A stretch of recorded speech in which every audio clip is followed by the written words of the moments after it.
who starts, who sits, and how to become the greatest of all time. This is the Fantasy G.O.A.T. Well, do you believe we're already at week 10? The story of your fantasy football season can still change, and that's why you're here. Welcome to the Fantasy G.O.A.T. Mike Davis, that's Jason Feinberg. Jason, you had some close matchups in fantasy last week, so did I. Yeah, last week was the best week for me, and that's not saying much because I had a couple come down to the wire and I was on the losing end of them. One of them being Baker Mayfield with that touchdown that led to the overtime. Yeah, that was put my one. opponent over the top. Kyler had a dud for me, so that was a killer in one league for me. But, you know, we're recovering, and that's what fantasy football is all about, recovering. But coming up on this week's show, we're breaking down the waiver wire with Ian Ritchie from Full Time Fantasy. Plus, Dr. Nathan Natwa is telling us what to do with Chris Olave and more. And later, Sam Argier, the GOAT, joins the set for a brand new GOAT cast. But first, it's time for a little bit of this or that, Jason. So we're going to do some last-minute moves for lineups here in Week 10. So I have a first one I'm going to pose to you, okay? Would you rather go with Patrick Mahomes versus Denver or Baker Mayfield versus San Fran?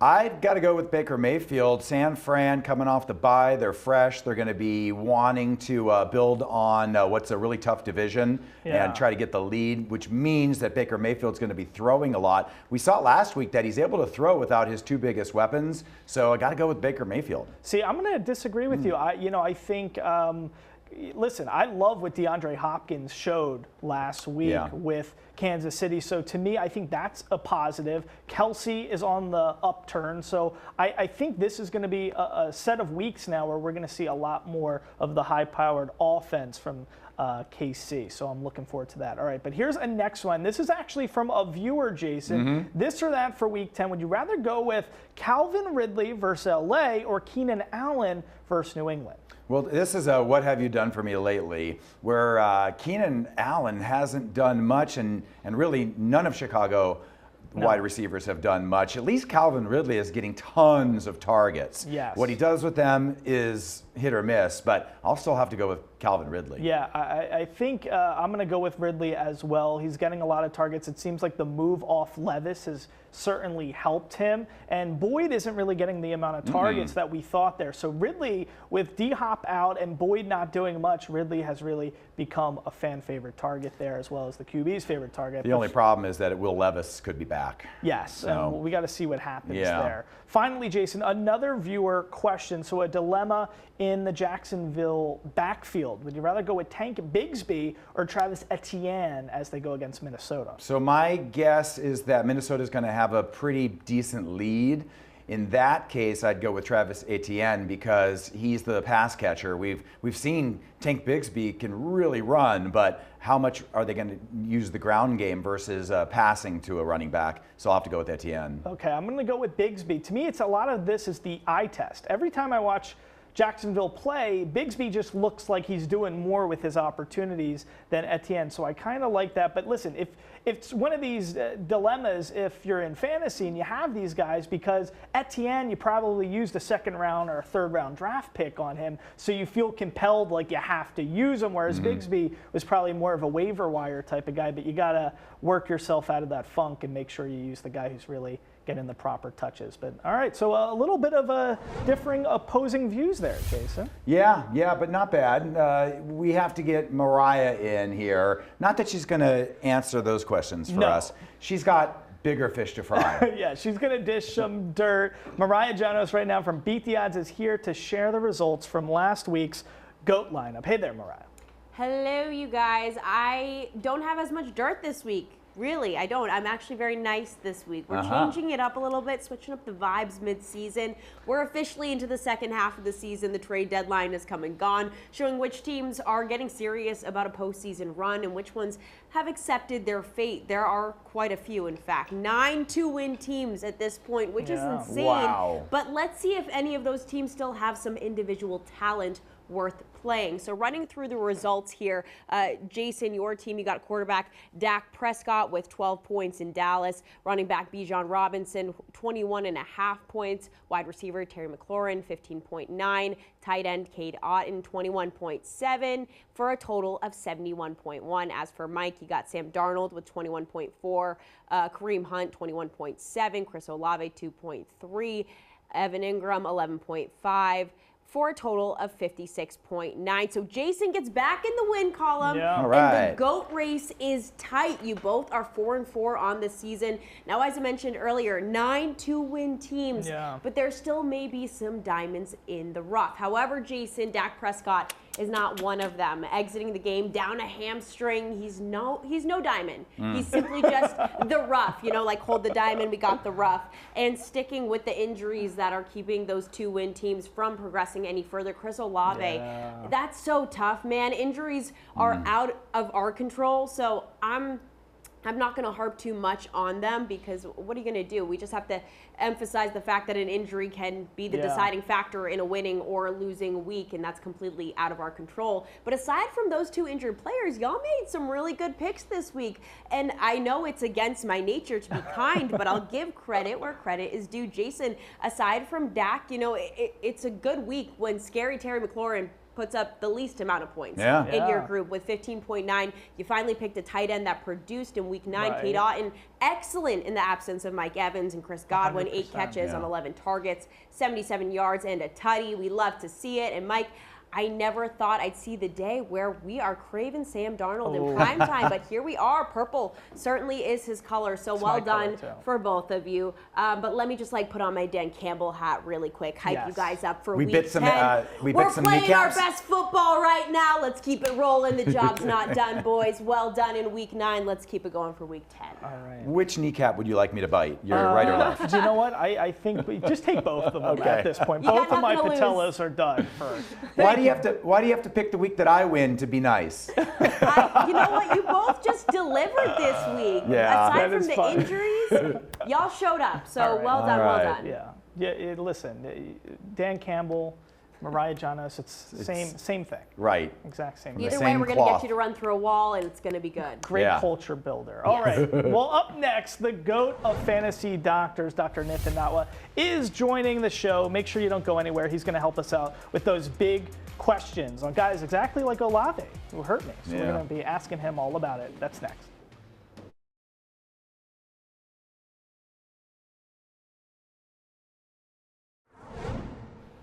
All right, welcome back to the Fantasy GOAT. Right now, the great Dr. Nithin Natwa is here with us to break down the latest in injury news. Great to see you, Doc. So let's start with Chris Olave, a guy who hurt me against Jason head-to-head. So do you think he's coming back anytime soon? I don't think he's going to be back soon because he's got a history of having concussions. They're still doing a pretty thorough evaluation with him, with obviously some independent neurologists and all of that. And the big thing isn't really him being symptom-free at this point and making it through that protocol that we've talked about in the past, where you have a 5-step to get through. Each step typically takes about 1 to 2 days. It's more so the repetitive concussion history that he's had. So he's already had 1 this season.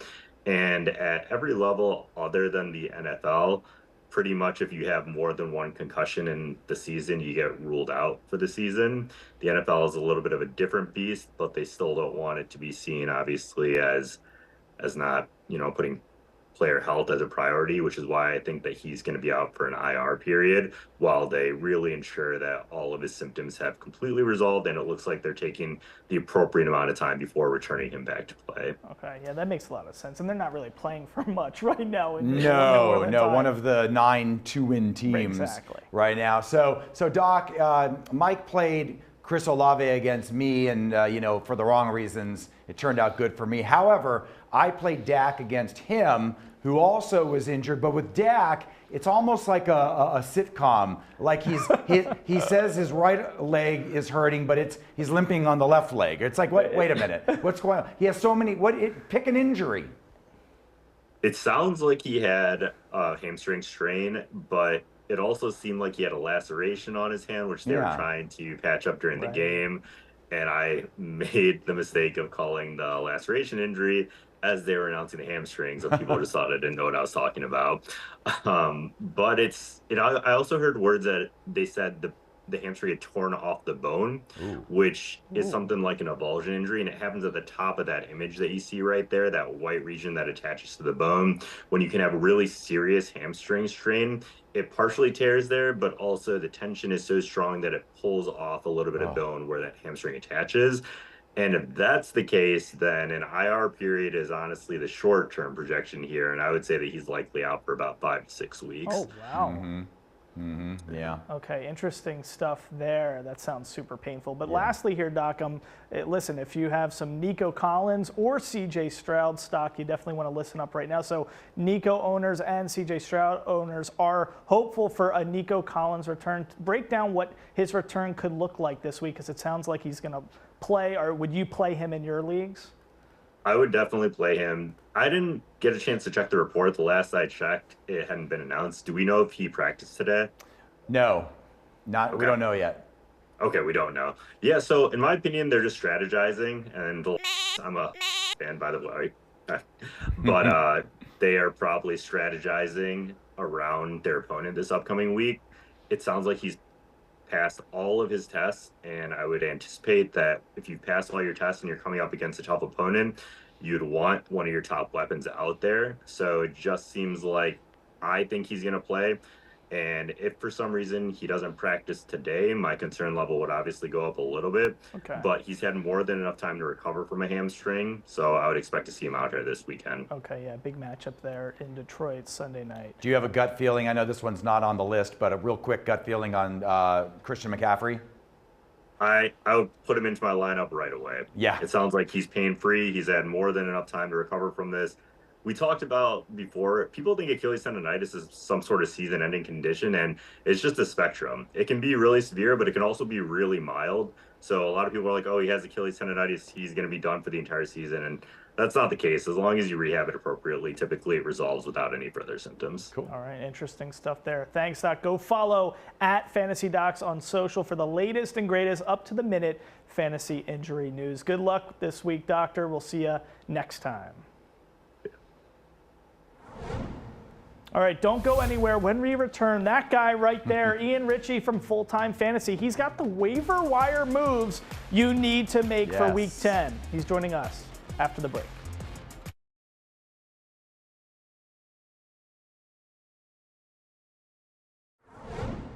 All right, welcome back to the Fantasy G.O.A.T. We're joined now by Ian Ritchie of Full Time Fantasy. Lots to break down, huh, Mike? Yeah, good to see you, Ian. Let's start with your number one guy to pick up as we head into Week 10. Who is that? I think the first guy you need to look at is Quentin Johnson, Q Money.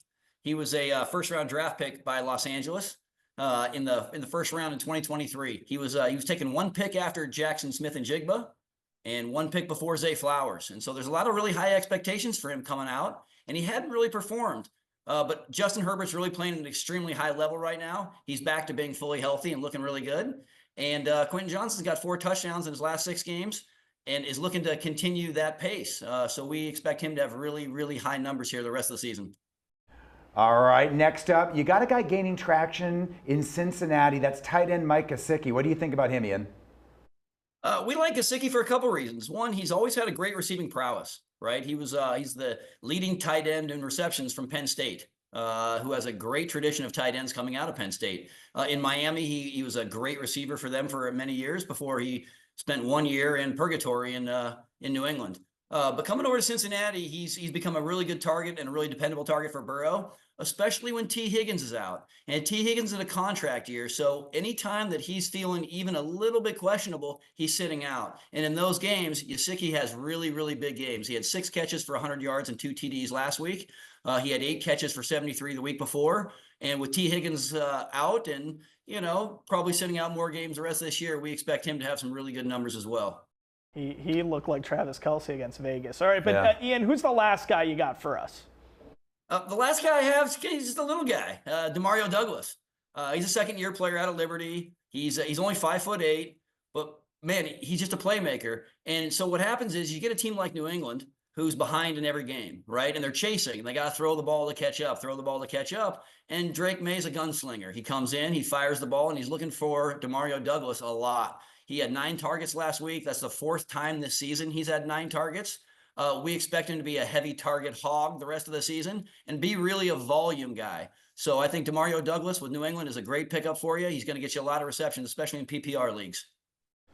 Yeah, good stuff. I like him. The problem is with New England, you don't see him play that often because they're not good, so they're not on prime time. Exactly. But you're big on Gesicki, so good stuff there. All right, Ian, thank you. All right, we'll see you next week, man. Thank you so much.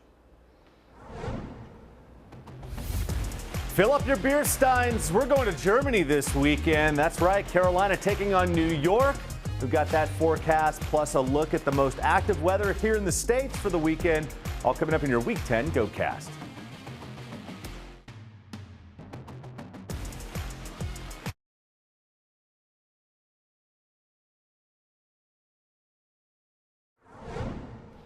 All right, time to talk weather now. It's getting more important as the weeks go by. So we have Sam Argier in with this week's GOATcast. What's going on, Sam? Yeah, Jason, well into November, we start to think about cold, maybe some snow, wet weather. Well, no snow this weekend, but we do have some cold, especially in Germany.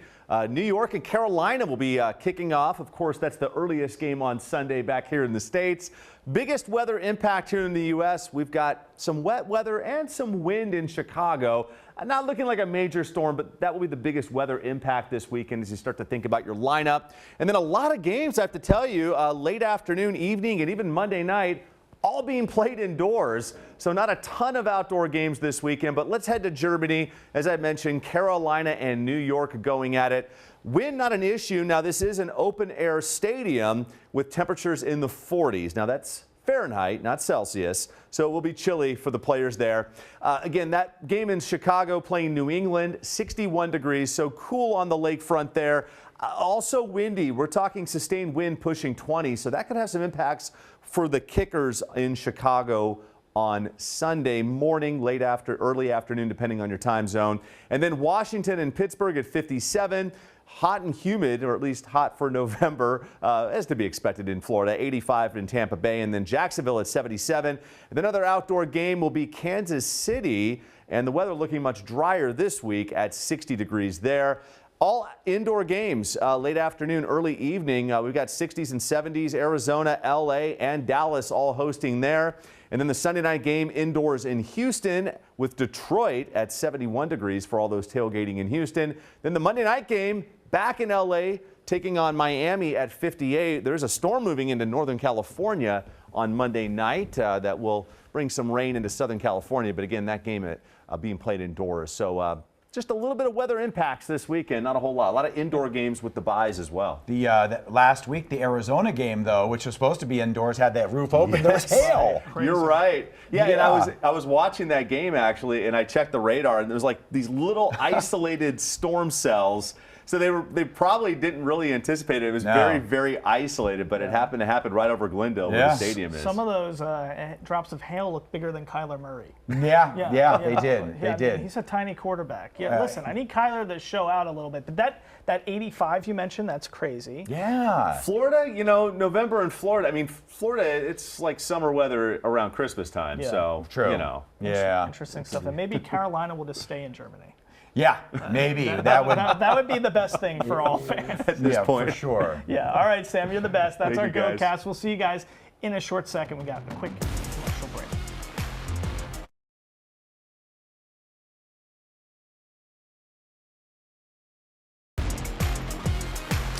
This is the Fantasy GOAT. Before we go, let's do some GOAT lineup right now. So, Jason, you and I are dead set at 4-4, so it's a big week to get out of that tie. But let's just give everybody at home a reminder on how GOAT lineup works. So each week, Jason, you and I face off head-to-head in standard scoring by selecting one quarterback, one running back, one wide receiver, and lastly, one tight end. But the catch is that we can only use one player once a year. So there's that survivor-style element to all this stuff. And last year, Jason, you were the GOAT. So you're trying to repeat and get that GOAT trophy again. But give us the breakdown on who you're using this week. Well, first of all, I almost violated one of our rules. Yes. I actually wanted to play Baker Mayfield, yes, but Mike reminded me that I already played him in like week 2. Right. So I pivoted and went with quarterback Aaron Rodgers. But we're starting to get to that point. We're starting. I know. You got to start using some different types of people because we're 10 weeks in. Yeah, so slim pickings. I think, he has a pretty good matchup going up against Arizona, and he has some weapons now. So I think it'll be a good game. Yeah. I think so. But he's not who I'm, putting all my money into it. That would be running back Tyrone Tracy, who has a good matchup against Carolina. That's the game in Germany. This one was an Ian special from Full Time Fantasy, wide receiver Quentin Johnston with Los Angeles. He said that you should pick him up on waivers. And then kind of going with a flyer here, he's actually kind of sneaky good. Tight end Jatavian Sanders. So rookie from Texas. People like him a lot. Yeah, so, we can only use a tight end once in a season. You're starting to run out. Yeah, 100%. And listen, if there's any evidence that we're starting to run out of guys, take a look at my Week 10 lineup because quarterback is Daniel Jones. Listen, you just use this guy when you feel like the matchup might work. And you made fun of me the week I used him against you, and I beat you. You should make fun of me. But listen, I'm thinking matchup-wise. Sure. He's against Carolina. Hopefully in Germany he's not drinking too many beers and having too many nice of the, German pretzels. But let's see what he can do. He's also kind of playing for his job. Yeah. So, I mean, Danny Dimes has to show up. Then I'm going to try to get a little bit more, studs, bona fide studs in my other spots. So Kyron Williams, he's usually a touchdown hound. He didn't get one last week, but I always like playing him. I got him in a couple leagues. Justin Jefferson, listen, the interesting thing with him is volume is plentiful. He's catching a lot of passes. He's getting a lot of yards. It's just, is he going to find the end zone? And it looks like Naylor and a lot of other guys have been finding the end zone instead of him. So hopefully he can double dip for me. And lastly, tight ends, one of the good guys that I haven't used yet, Jake Ferguson. I think him having to play with Cooper Rush. When a backup QB comes in, who's the backup QB's best friend? It's a tight end. So that's what I'm thinking there. That was my thought process. CeeDee Lamb is banged up, and Brandon Cooks hasn't played for several weeks, so he's going to rely on him a lot. Yeah, 100%. It's a good week to rely on him, but we're 4-4. We're going to see what happens, Jason. Week 10, the season's almost over. I know. We're heading on the north of halfway there. Yeah. And but I'm glad it's 4-4. There's a little wiggle room for us. Yes. Going up against each other. All right. Well, good luck this week. Good luck to all of you at home. We'll see you next time on the Fantasy G.O.A.T.